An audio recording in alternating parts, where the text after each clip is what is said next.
Considering that we had 10 inches of water above the floor level here in this clinic, the damages were primarily to the floor and to the walls, as well as to a lot of the medical equipment, including the exam tables and the audiology equipment.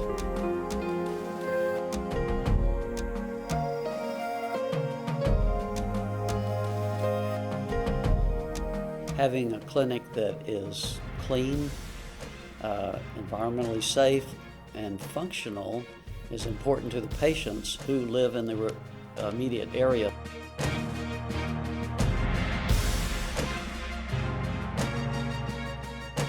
Always think that, well, it could happen to you, and that you need to be prepared for that by having your flood policies in place. And thank goodness we have a program from FEMA, and it helps you recover quickly and get back into business.